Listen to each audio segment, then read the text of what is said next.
Ya, kita mulai untuk materi kali ini yaitu klasifikasi teks deep learning. Sebelumnya saya minta maaf kalau suaranya kadang kurang jelas. Kebetulan saya ada masalah di gigi saya ya, jadi mungkin suaranya kurang jelas. Ya, kita sudah mempelajari sebelumnya yaitu klasifikasi teks yang sebelum deep learning.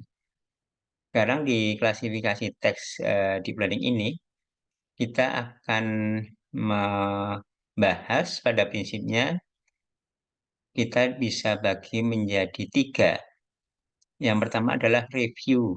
Kita ulangi lagi tentang klasifikasi teks secara dasarnya. Yang pertama ini. Kemudian yang kedua adalah tentang evaluasi untuk klasifikasi teks. Ya, jadi dua ini kita belum masuk ke klasifikasi teks deep learning itu sendiri. Kemudian baru yang ketiga kita mulai masuk di klasifikasi teks deep learning, yang dimana di tiga bagian ketiga ini kita nanti akan bagi lagi atau kita kelompokkan menjadi tiga, yaitu yang pertama adalah dasarnya, bagaimana antara non deep learning dan deep learning kita bandingkan. Kemudian untuk deep learning menggunakan RNN, yaitu yang dasar dari deep learning. Kemudian ini sudah kita pelajari, dan ya pada prinsipnya adalah kita ada mereview juga, kemudian kita akan melihat lebih jelas bagaimana digunakan RNN ini untuk klasifikasi teks. Kemudian berikutnya kita akan melihat dari arsitektur yang lain. Nanti akan kita lihat sebenarnya banyak arsitektur yang lain, tapi kita hanya membahas yang ini satu, yaitu CNN atau Convolutional Neural Network. Ya, akan kita bagi menjadi tiga video untuk slide ini. Yang pertama adalah yang ini, review pengertian klasifikasi teks. Kemudian nanti video kedua untuk evaluasi. Kemudian video yang ketiga tentang klasifikasi teks menggunakan deep learning. Ya, kita masuk untuk yang bagian pertama, yaitu kita mereview ulang bagaimana dasar-dasar pengertian klasifikasi teks. Oh ya, sebelumnya tadi di halaman depannya sudah kita sebutkan, sudah disampaikan di sini bahwa sumber atau referensi kita ambil slide ini, kita banyak ambil dan kita banyak copy ya, copy paste dari tiga sumber ini. Dan kalian bisa juga download langsung. Ini ada ininya, linknya. Ya, ini adalah sumber-sumber utama kita, referensi-referensi utama kita. Oke, kita lanjut untuk bagian pertama, video pertama, yaitu kita mereview pengertian klasifikasi teks. Ya, sebelum kita masuk ke klasifikasi itu sendiri, bahkan ya belum klasifikasi teks, bahkan sebelum klasifikasi itu sendiri, kita akan coba melihat pengertian learning, ya. Atau kalau kita di sini juga mining, ya, learning atau mining, pembelajaran atau penambangan. Yaitu akan kita lihat bahwa proses learning itu sebenarnya adalah proses generalisasi, proses dan juga proses induksi. Ya, ya, kita lihat bahwa proses generalisasi yaitu bahwa kita membuat model. Jadi kita kalau coba ya, kita akan melihat mencoret-coret sedikit ya dengan menggunakan whiteboard. Ya, seperti ini. Jadi di proses generalisasi itu adalah seperti ini. Misalkan ini adalah contohnya, misalkan learning yang supervised, di mana klasifikasi sendiri itu adalah supervised. Ini adalah corpus. Ini adalah data. Data untuk belajar atau data untuk training. Kemudian ini adalah prosesnya, proses learning. Kemudian dihasilkan sebuah model. Ya, ini adalah inputnya. Kemudian ini adalah outputnya. Ya, kita lihat bahwa hmm, apa? Kita lihat di sini adalah data yang sangat banyak. Kita lihat dari gambarnya, pakai drum seperti ini, artinya data yang sangat banyak untuk proses belajar. Kemudian ini dihasilkan sebuah model.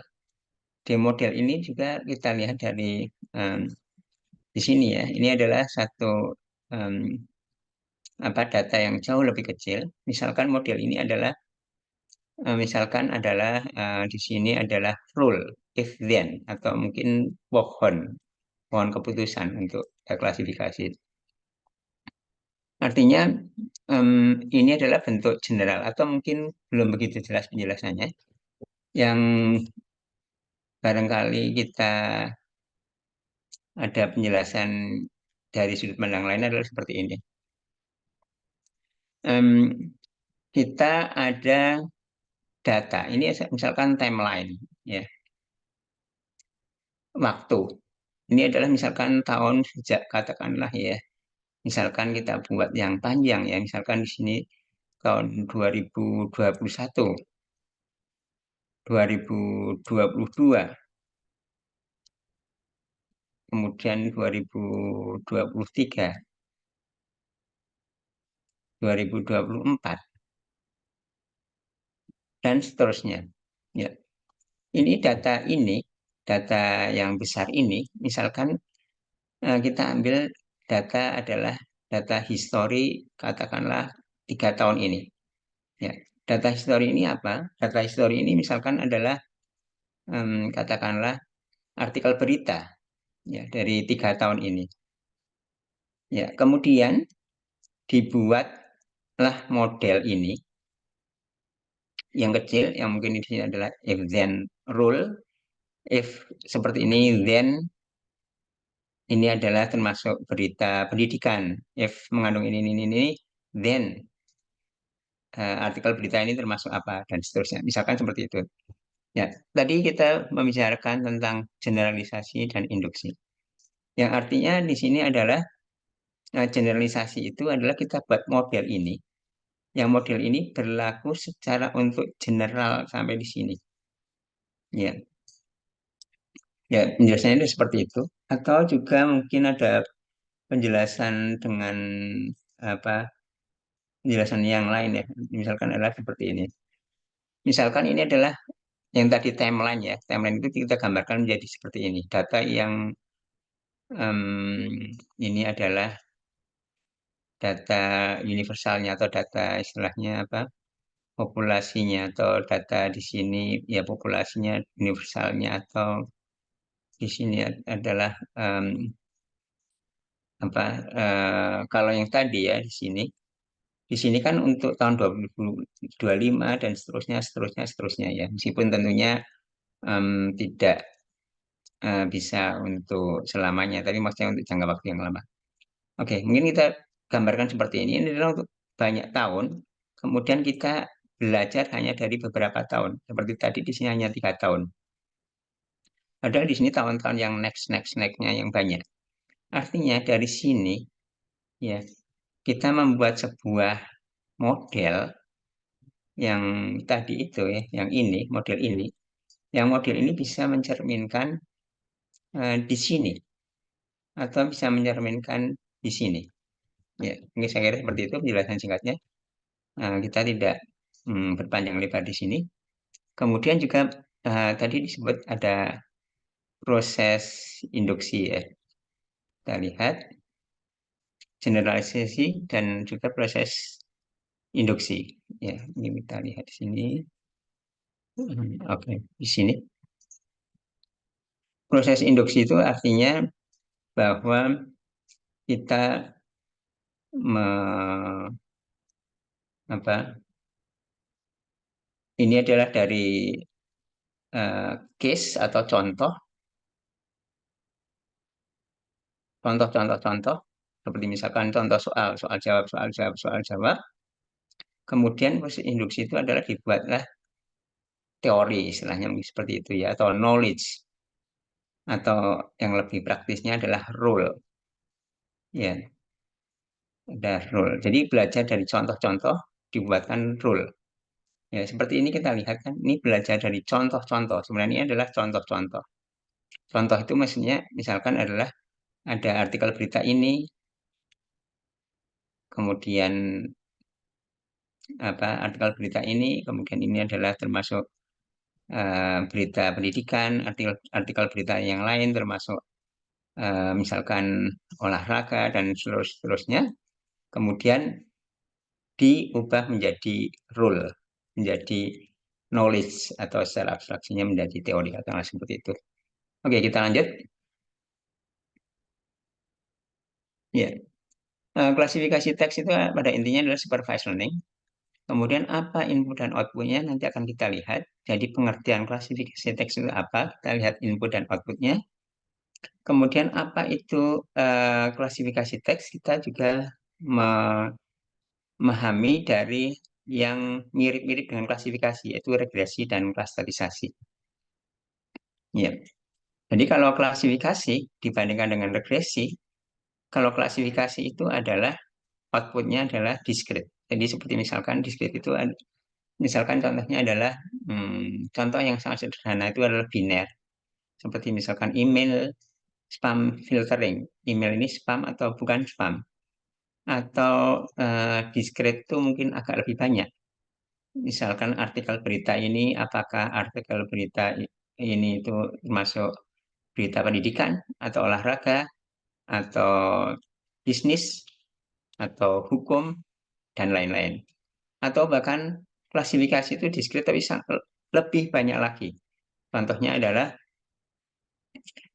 seperti pemodelan bahasa, ya seperti pemodelan bahasa ini kan pemodelan bahasa itu pada prinsipnya adalah bagaimana memprediksi kata berikutnya. Ya, kalau kita lihat di sini, jadi ada sebuah kata. Seperti misalkan, saya sedang pergi ke titik. Nah, titik-titik ini kan pilihannya sangat-sangat banyak, yaitu mungkin sebanyak vocabulary atau kosakata yang kalau di bahasa Indonesia itu ada bisa ribuan, bahkan bukan hanya kosakata, tapi mungkin juga tanda baca itu seperti misalkan koma dan lain-lain. Ya ini meskipun jumlahnya sangat banyak, tapi juga tetap terbatas. Ini artinya klasifikasi adalah seperti itu. Kemudian kita lihat di sini ya, untuk memahami klasifikasi itu apa, kita lihat itu yang mirip yaitu regresi. Kalau kalau klasifikasi itu outputnya adalah discrete, kalau regresi itu outputnya adalah continue. Seperti misalkan memprediksi misalkan untuk besok itu misalkan suhunya berapa derajat suhu udaranya, ya seperti itu. Ya, kemudian kalau yang mirip dengan klasifikasi yaitu klasterisasi atau mungkin lebih populer clustering ya. Cluster. Jadi apa perbedaan klasifikasi dengan cluster? Ya. Kalau klasifikasi itu sudah di salah satu ininya ya, salah satu pengertiannya, klasifikasi itu sudah ditentukan terlebih dahulu. Jadi seperti spam email filtering, sudah ditentukan. Kelasnya adalah spam atau bukan spam. Ya, dari namanya dan isinya seperti itu. Kalau klasterisasi, dia hanya kelompok, tapi tidak tahu dia itu sebenarnya kelompoknya itu apa. Kita bisa gambarkan secara sederhana, secara singkat seperti ini. Jadi seperti ini misalkan, contohnya kalau ada katakanlah ini bukan teks ya, tapi secara umum. Misalkan ada mahasiswa, ini gambar mahasiswa ya misalkan.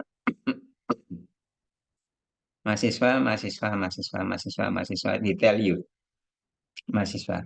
Kalau klasifikasi, kelas ya, kita udah definisikan dulu bahwa ada kelas itu adalah misalkan katakanlah prodi, ya. Prodi apa? Misalkan prodi A, ada prodi B, ya, sampai prodi yang ada di Telio, ada beberapa prodi yang lain. Jadi ada mahasiswa ini, dia termasuk prodi mana? Mahasiswa ini kita prediksi atau kita klasifikasi, kita kita prediksi ya, misalkan kelasnya termasuk prodi mana. Itu adalah klasifikasi. Kalau klaster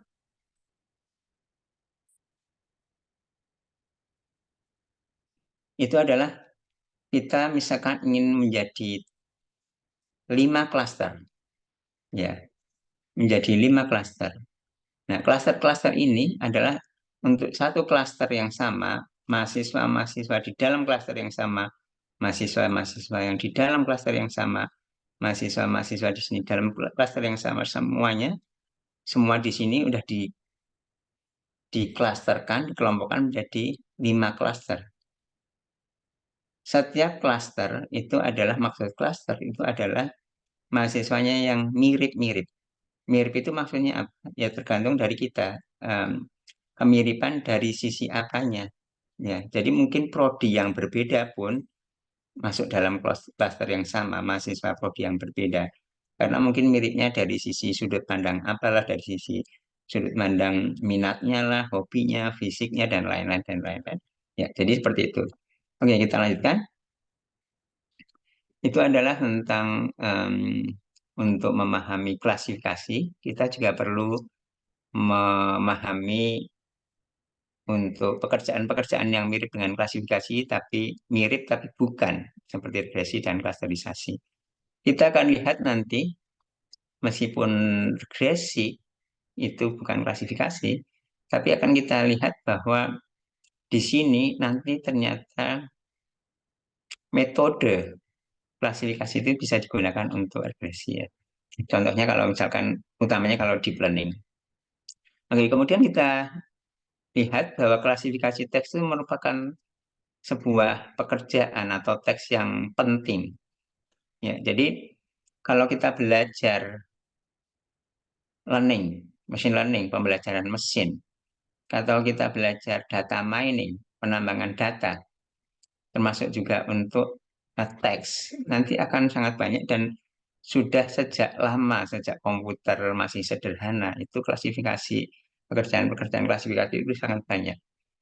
Meskipun banyak tas yang sepertinya ya secara sangat-sangat sekilas itu bukan klasifikasi atau namanya juga bukan klasifikasi, tapi pada prinsipnya adalah klasifikasi. Misalnya adalah post tagging, part of speech tagging, jenis kata, kata benda atau kata kerja, atau kata yang lain. Eh, jadi kalau kita lihat, misalkan seperti ini.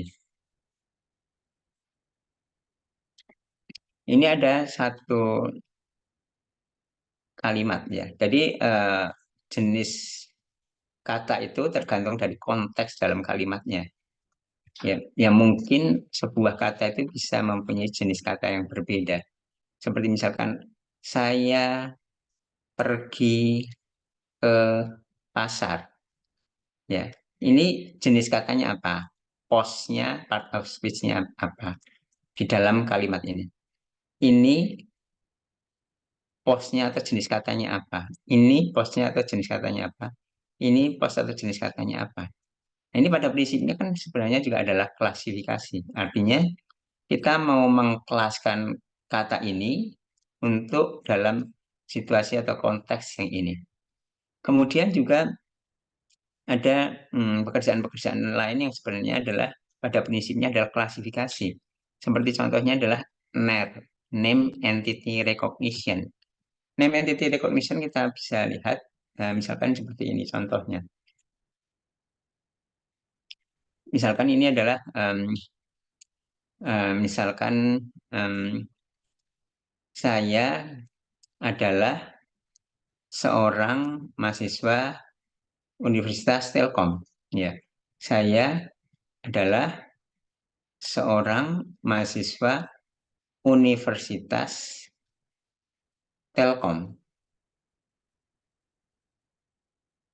Ya. Tadi name entity recognition. Entitas bernama merekognisi, mengenali mana entitas. Entitas yang bernama. Entitas itu adalah ini entitas yang bernama itu contohnya misalkan adalah Universitas Telkom. Ya, ini adalah contoh entitas bernama. Jadi recognition di sini pada prinsipnya adalah classification.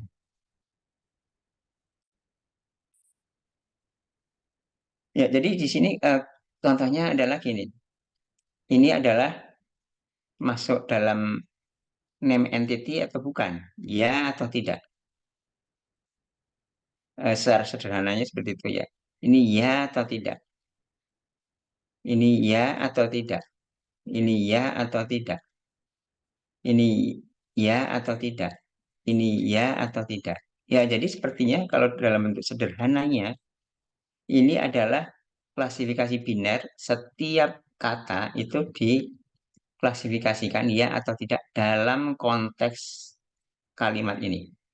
Ya, karena nanti akan kita lihat secara lebih jauh lagi bahwa ini name entity termasuk institusi atau apa ya. Karena seperti misalkan katakanlah misalkan Soekarno-Hatta. Soekarno-Hatta itu bisa nama orang, bisa nama jalan, tergantung dari konteksnya.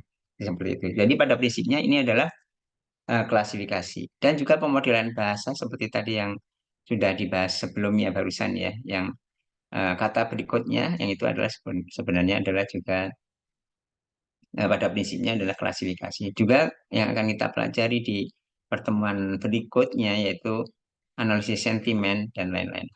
Kemudian beberapa varian dari klasifikasi yaitu kelasnya itu bisa biner. Biner itu maksudnya dua. Dua itu artinya kelasnya kelasnya A atau kelasnya misalkan spam atau bukan spam.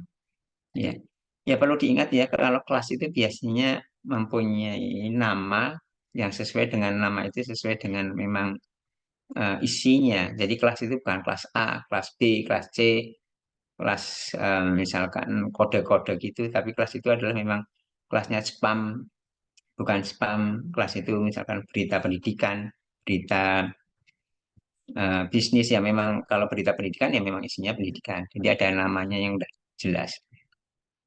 Kalau multi kelas ya lebih dari dua kelasnya.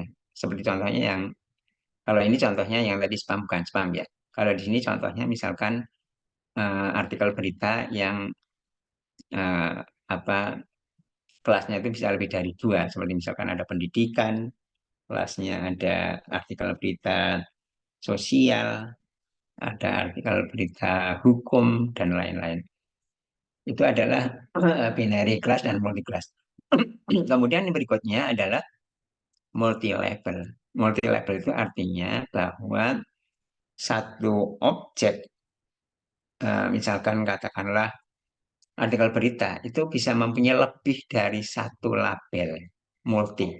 Contohnya misalkan, oh sebuah berita itu pendidikan sekaligus olahraga, karena misalkan pekan olahraga sekolah, ya, dan juga dan lain-lain. Artinya satu satu satu data, satu objek, misalkan satu artikel berita itu bisa lebih dari satu. Kemudian juga hierarkis. Variannya adalah hierarkis. Hierarkis itu namanya adalah flat. Hierarkis itu contohnya yang contoh yang jelas itu misalkan adalah seperti ini. Misalkan artikel berita, termasuk artikel berita apa? Misalkan ada olahraga. Olahraga sendiri ada kelas misalkan atletik.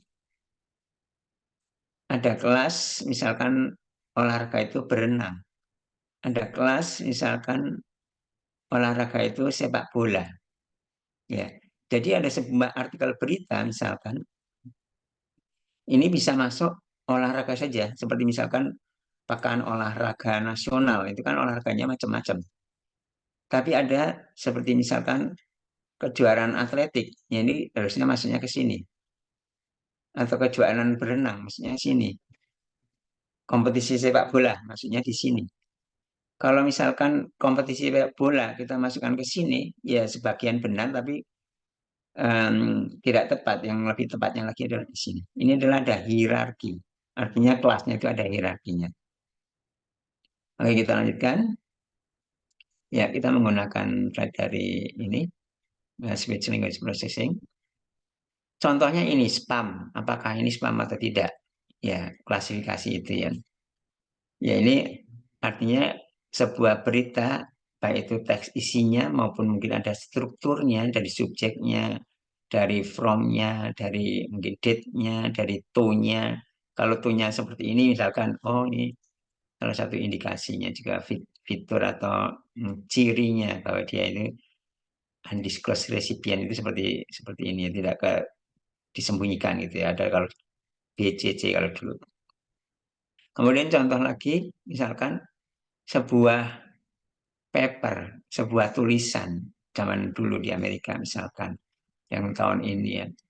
Ini penulisnya siapa ya? Ada tulisan-tulisan, isi-isi yang anonimus ya. Yaitu ada 12 tulisan, ada 12 surat yang penulisnya itu dilakukan. Kemudian setelah dilihat dari contoh-contoh siapa yang menulis, mungkin dari gaya bahasanya dan lain-lain, kemudian bisa dipecahkan ternyata penulisnya siapa gitu. Jadi bisa diprediksi. Ini contoh klasifikasi teks.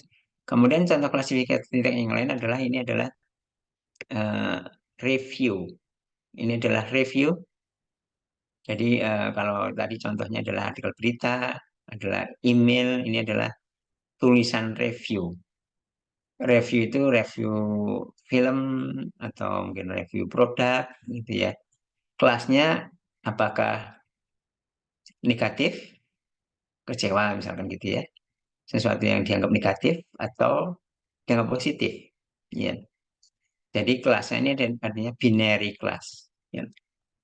Ini sendiri adalah sebenarnya adalah apa yang disebut dengan pengembangan opini, karena ini merupakan opini ya, pendapat ya atau sentimen ya, yang nanti akan kita pelajari karena ada kekhususan klasifikasi untuk opini. Kemudian ada lagi contohnya seperti ini. Ini adalah artikel ilmiah di medis ya. Kemudian artikel ilmiah ini dari isinya kita lihat termasuk kategori apa. Dan kategorinya itu mungkin hierarkis. Ya, kategorinya macam apa, kategori apa, kategori apa. Ya, ini teks klasifikasi itu bisa macam-macam ya. Ada bisa memprediksi kategorisnya, topiknya, genrenya, spam filtering atau detection, kemudian tadi menebak penulisnya atau menebak umur dan gendernya. Ya, kalau umur itu misalkan bisa saja di sini ini ya, yang diskret ya umur itu diskret 1, 2, 3, tidak umur 1, berapa tidak continuous ya. Kemudian di sini language identification ada satu tulisan kemudian diidentifikasi termasuk bahasa apa, bahasa Indonesia, bahasa Inggris, bahasa Melayu atau bahasa yang lain atau analisis sentimen tadi yang review movie tadi seperti ini. Oke, kita lanjut untuk klasifikasi teks definisinya. Kalau kita mempelajari sesuatu hal, termasuk sesuatu topik, misalkan suatu tas ya, suatu itu salah satu yang awal adalah kita tahu maksudnya apa. Seperti misalkan klasifikasi teks itu apa. Maksud itu maksudnya apa, kemudian atau definisinya apa itu salah satu yang penting itu adalah kita mengetahui dari definisi ini adalah inputnya apa, outputnya apa. Kalau inputnya seperti ini, maka outputnya adalah seperti ini. Jadi ini adalah inputnya. Ada sebuah dokumen. Ya. Kemudian dokumen itu Ini ada dua inputnya. Input pertama adalah sebuah dokumen. Kemudian input yang kedua itu adalah himpunan kelas yang sudah ditentukan. Contohnya tadi ditentukan itu misalkan contohnya adalah spam atau bukan spam. Ya kalau dokumen ini misalkan email. Kalau dokumen ini adalah artikel berita, misalkan adalah berita pendidikan, berita olahraga, berita bisnis, ya, berita kebudayaan, berita tentang agama, seperti itu ya. Jadi ada kelas yang fix dan kelasnya itu bukan kode ya, tapi adalah memang nama-nama kelas seperti tadi adalah spam, bukan spam, kemudian nama-nama apa kelas di artikel berita, kemudian nama tadi di paper medis itu kan juga seperti paper medis itu seperti contohnya ini kan ini udah kelasnya udah tertentu. Kemudian outputnya adalah ini termasuk ini buah dokumen ini, dokumen itu bisa artikel berita, bisa email dan lain-lain dan lain-lain dan lain-lain. Itu termasuk kelas apa. Jadi waktu kita apa em, katakanlah memprediksi atau kita kita ingin ya memprediksi kelasnya. Ya. Oke, kita lanjut. Bagaimana metode metode klasifikasi? Nah, salah satunya adalah dengan rule. Jadi kita membuat rule, ya, membuat rule yang kita buat secara hand coded. Artinya kita buat secara manual. Artinya manusia yang membuat. Ya. Jadi di sini kita lihat bahwa kalau kita lihat tadi ya, untuk proses learning, proses induksi, sini, ya, rule-nya itu adalah dibuat oleh komputer. Ini dibuat oleh komputer, oleh classifier, oleh metode klasifikasi, ya, dari data-data. Ya, atau kalau kita lihat ini adalah case atau data-data tadi, yang ini bentuknya seperti tadi ini ya, yang besar. Kemudian dibuatlah ini adalah rule-nya, ya. Machine learning, pembelajaran mesin, data mining, ini adalah membuat seperti ini. Nah, kalau yang kita lihat di sini, ya kita dilihat di sini, artinya bagaimana kalau yang membuat itu adalah manusia? Artinya kita misalkan katakanlah ini dibuat oleh manusia. Mungkin ini kita udah ada dalam pikiran kita ini atau kita udah ada kita pelajari. Artinya di sini adalah manusia. Mungkin belajar dari contoh-contoh atau orang udah punya pengalaman, udah dia expert ya, dia nggak usah banyak melihat contoh, dia di kepalanya udah pengalaman yang bertahun-tahun, dia kita bisa langsung membuat rule-nya, membuat knowledge-nya. Bagaimana kalau seperti itu? Nggak usah pakai mesin, nggak usah pakai machine learning, nggak usah pakai data mining. Ya bisa saja seperti itu. Contohnya kita bisa membuat misalkan rule-rule atau mungkin apa eh, yang terdiri dari beberapa ciri-ciri seperti misalkan kalau spam itu yang adalah seperti ini rule-nya. Kalau yang bukan spam ini rule-nya seperti apa. Nah kalau kita membuat secara manual itu biasanya akurasinya bagus, akurasinya tinggi. Artinya dibuat secara manual itu oleh orang yang tahu, oleh ahlinya. Ya, rule itu dibuat secara hati-hati. Tetapi kelemahan utama, kelemahan besarnya itu adalah membangun seperti itu, membangun rule-rule seperti itu sangat tidak praktis, itu sangat mahal. Artinya, hmm, antara satu permasalahan, seperti misalkan spam email filtering, ini udah ada ahli sendiri atau yang tahu sendiri tentang me- mengklasifikasikan ini misalkan paper-paper kesehatan seperti ini. Ini adalah orang yang tahu ahlinya sendiri tentang ini ahlinya sendiri tentang yang lain-lain tentang bahasa mendeteksi bahasa itu ahlinya sendiri.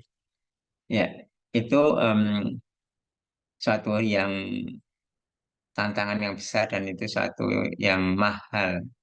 Ya, kemudian bagaimana kalau misalkan ada misalkan spam email filtering. Kemudian spammer itu kan juga belajar dia membuat jenis-jenis spam yang lain. Nah, itu harus artinya orang yang tahu harus mempelajari, diubah lagi atau diupdate lagi rule-nya. Nah, kalau menggunakan data mining, machine learning itu kan ya dengan contoh-contoh yang baru kemudian diupdate secara otomatis. Ya, artinya intinya adalah memang akurasinya tinggi, tetapi itu ekspensif dan nanti akan kita lihat apa bahwa dengan menggunakan yang data mining, machine learning itu jauh lebih menguntungkan. Oke, kita lanjutkan lagi. Classification itu pada intinya adalah supervise. Supervise itu yang tadi, kalau kita lihat, waktu kita ini ya, kalau kita lihat di sini ya, mungkin ya di sini ya, yang tadi ya. Mungkin saya gambarkan ulang lagi yang lebih bersih. Ya, ini adalah inputnya, ini adalah outputnya. Inputnya adalah data case-case, contoh-contoh. Kalau di ini, di apa, di teks, ini artinya corpus ya, di sini corpus. Data training. Kemudian di sini adalah modelnya.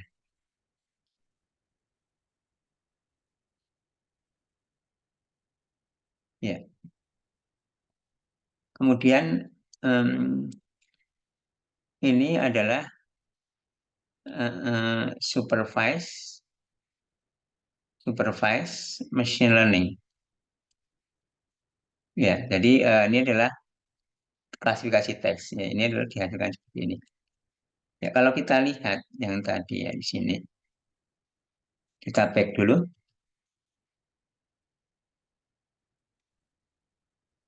Ya, maaf. Ini definisi text classification ini maksudnya adalah kita udah mempunyai model ini. Nah, kemudian ini model ya, model klasifikasi. Ini adalah dokumen, sebuah dokumen. Nah, dan kita udah predefinisi, udah kelas, himpunan kelas. Nah, kemudian di sini adalah memprediksi untuk dokumen ini, misalkan dokumen ini D. Nah, D ini misalkan kelasnya itu adalah kelas misalkan C1 dan C2. Ini hanya untuk simbolnya, tapi C1 itu maksudnya adalah misalkan spam. C2 itu adalah yang non spam. Bukan sekedar simbol ini ya, bukan sekedar kode-kode, tapi ini adalah hanya mensimbolkan. Nah, ini dia masuk diprediksi dokumen D ini, sebuah dokumen D ini masuk dia spam atau bukan, C1 atau C2. Ya, jadi dokumen itu misalkan email, sebuah email itu masuk C1 atau C2. Oke, itu ada seperti itu. Yang ini ya, definisi dari text classification. Kemudian kalau yang supervised learning, ini maksudnya adalah yang di sini. Yang di sini. Ya, jadi ada apa? Ini ada data trainingnya. Ya, sebuah data training. Kita lihat lagi, saya ulangi lagi. Di sini kita lihat ada tambahan ini, data training. Data training yang sudah berlabel himpunan training, ya, atau disebutnya korpus yang sudah berlabel. Berlabel itu maksudnya adalah ada udah ada mappingnya antara dokumen dan kelasnya. Dokumen ini kelasnya, dokumen ini kelasnya. Ini dapat digambarkan seperti misalkan eh, ini adalah seperti apa contoh soal jawab multiple choice. Ini adalah kalau seperti ini kelas misalkan email seperti ini spam atau bukan spam, ini multiple choice spam atau bukan spam. Email seperti ini spam atau bukan spam. Ini udah ada contoh email dan kunci jawabannya. Ya. Kemudian outputnya adalah learn classifier yang udah di learn, udah di apa ada proses belajar atau mungkin disebutnya adalah model yang kalau di sini disebutnya adalah model ini. Ya. Jadi ini adalah proses supervised learning-nya itu adalah di sini, di sini, di sini. Oke, saya kira mungkin seperti itu. Nah, ini adalah pengertian-pengertiannya. Classifier itu sendiri, metode klasifikasi itu sendiri ada macam-macam. Ini ada yang non deep learning yang kita sebagian sudah kita pelajari di pertemuan sebelumnya. Ya, saya kira seperti itu untuk bagian yang pertama ya. Jadi tentang review tentang classifier. Nanti kita akan lanjutkan di video berikutnya, yaitu tentang evaluasi.